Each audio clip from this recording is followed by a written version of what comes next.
वालेकुम, welcome to my YouTube channel. आज का हमारा टॉपिक है क्लासिफिकेशन ऑफ डिजिटल कंप्यूटर्स।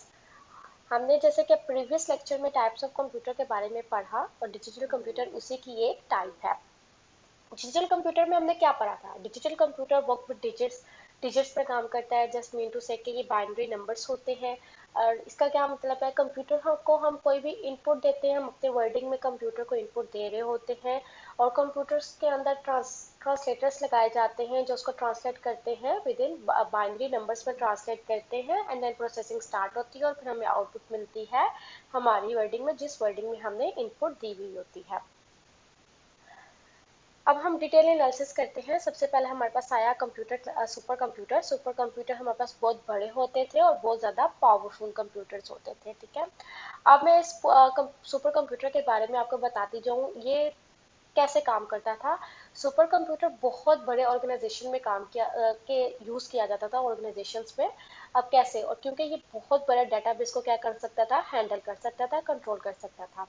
अब डेटाबेस क्या है? अब देखिए, एक स्कूल्स की बहुत ज्यादा ब्रांचेस बना दी जाती है ना, एक ब्रांच, दूसरी ब्रांच, तीसरी ब्रांच एंड देन चौथी ब्रांच, ब्रांचेस बना दी जाती हैं। अब उस सब ब्रांचेस को कोई कंट्रोल भी तो करता है ना। फिर एक हेड ऑफिस बना दिया जाता है जो उस हेड ऑफिस सारी ब्रांचेस को क्या करता है, कंट्रोल करता है। तो एक बहुत बड़ा डाटाबेस हो गया ना, कि बहुत बड़ा डाटाबेस एक ही जो हेड ऑफिस बना दी गई है उसको क्या कर रहा है, कंट्रोल कर रहा है। और इसी तरह अब हम पढ़ते हैं super computer. Super computer are the largest and the most powerful computer. ये बहुत बड़े होते हैं और बहुत ज़्यादा पावरफुल होते हैं। And super computer have been used for scientific and engineering application that must be handle very large database and do a great amount of computation. समझ में आया मेरी बात जो मैंने आपको समझाया? Super computers are very expensive. Super computers बहुत ज़्यादा एक्सपेंसिव थे। They speed measure in trillions of instruction per seconds. This computers are use in nuclear research. से ये जो सुपर कंप्यूटर्स होते थे किस कहाँ यूज किए जाते थे? न्यूक्लियर रिसर्च में यूज किए जाते थे एंड वेदर फोरकास्टिंग के लिए यूज किए जाते थे। Reports worldwide and government organisation use this computers to meet their extraordinary demand for processing data which require tremendous processing speeds, memories and other services. And the next one is main frame computer. Main frame computers कब develop किए गए? 1940s में develop किए गए थे। So main frame computers भी बहुत बड़े थे, बहुत पावरफुल थे एंड देन बहुत ज़्यादा एक्सपेंसिव थे। अब मेन फ्रेम कंप्यूटर ज़रा गौर से समझिएगा कैसे काम करता था। मेन फ्रेम कंप्यूटर 100 नहीं बल्कि 1000 यूजर्स को सपोर्ट करता था एट अ सेम टाइम। इसका क्या मतलब है? इसका ये मतलब है कि देखिए, अगर मैं भी वही चीज़ सर्च कर रही हूँ जो आप सर्च कर रहे हैं एट अ सेम टाइम, देखिए जैसे रिजल्ट आता है किसी बच्चों का 9th क्लास या 10th क्लास के, तो बहुत ज़्यादा बच्चे एक ही वेबसाइट को क्या कर रहे होते हैं, यूज़ कर रहे होते हैं अपना रिजल्ट देखने के लिए। अब इसी तरह देखिए, बहुत ज़्यादा students at a same time एक ही काम कर रहे होते हैं ना, इसका भी यही मतलब है। क्या मतलब है? अब हम पढ़ते हैं। Mainframe computer were developed in early 1940s. A mainframe computer is a very large, very powerful and expensive computer, can support hundred and even thousand of users at a same time. समझ में आई मेरी बात? मैंने ये समझाया। And therefore these computers are used in large organization. So the modern mainframe computers that use cutting edge technologies are foundation of today's business in banking, insurance, education, air travels, research, healthcare, or governments, and many other private and public and private organizations. This computer can execute more than trillion instruction per seconds. Execute का मतलब क्या होता है? Run करना। Some example of mainframe computers are IBM, और IBM हमने पढ़ा है। IBM हमारे पास क्या होता है? International business machine.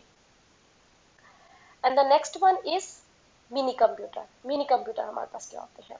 Mini computer was introduce इन 1960 के 1960s में इंट्रोड्यूस किए गए थे और मिनी कंप्यूटर में आईसी चिप्स लगा दी जाती हैं। जैसे कि हमने जनरेशन ऑफ कंप्यूटर में पढ़ा है, आईसी चिप्स क्या होती हैं? आईसी चिप्स सेमीकंडक्टर चिप्स होती हैं जिसमें ट्रांजिस्टर्स लगा दिए गए थे।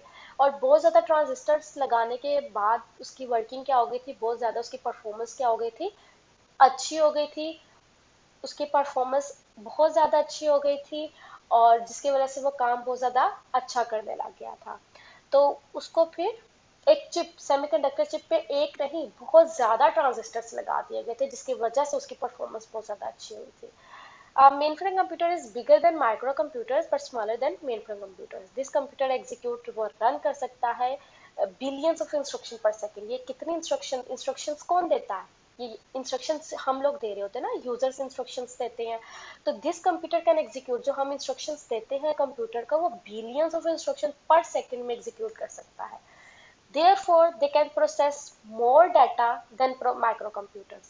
Today, mini computers with the cutting edge technologies are playing an important role in business organization for the data processing requirements. ये business organization में बहुत important play role करता है. These computers used in organization that have hundred of users. इसके biggest example से आप देख सकते हैं, आपको ज़्यादा अच्छी समझ आ जाएगी, जैसे कि PIA and NADRA, police departments, hospitals. A mini computer shown in figure 1.17. And the next one is microcomputers. Microcomputers are smallest. Microcomputer बहुत छोटे होते थे and low cost of computer. उनकी कंप्यूटर की कॉस्ट क्या होती थी? बहुत ज़्यादा लो होती थी. These computers are most commonly used in homes and offices. Microcomputer वो computers हैं जो हम आम यूज़ किए जाते हैं, जो आम हमारे घरों में यूज़ किए जाते हैं, ऑफिसेज में यूज़ किए जाते हैं. That is called microcomputers. Microcomputers was introduced in 1970s में इंट्रोड्यूस किए गए थे. When microcomputer was introduced, जब microcomputers इंट्रोड्यूस किए गए थे, so the microprocessor, अब microprocessor हमारे पास क्या होती है? एक सिंगल चिप होती है ना, जो हमारे कंप्यूटर के पूरे ऑपरेशंस को क्या करती है? हैंडल कर रही होती है, कंट्रोल कर रही होती है. So microprocessor is a single chip that control the operations of the entire computer systems. Modern microcomputers have large storage capacities. अब देखिए जितने जितने हमारे कंप्यूटर्स आ रहे हैं, उनकी कैपेसिटी, स्टोरेज कैपेसिटी क्या है? बहुत ज़्यादा हाई है.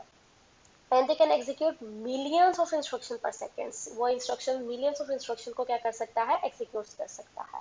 And the variety of software is available for use in this computers. जैसे कि आप फिगर देखें 1.18 में desktops, laptop and tablet micro computer.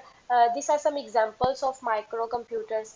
ठीक है. Micro computers are available in the various forms such as desktop, laptop and tablet.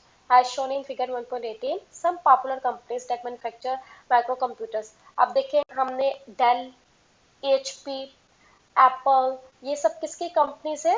Micro, ये सब companies है ना जो मैन्युफैक्चर्स किया गया है किसमें? माइक्रो कंप्यूटर्स में. और this are some main examples of micro computers जो आम यूज किए जाते हैं. Thank you so much for watching this video. अगर आपको क्लासिफिकेशन ऑफ डिजिटल कंप्यूटर में कोई पार्ट समझ में नहीं आया, तो आप मुझसे कमेंट बॉक्स में पूछ सकते हैं.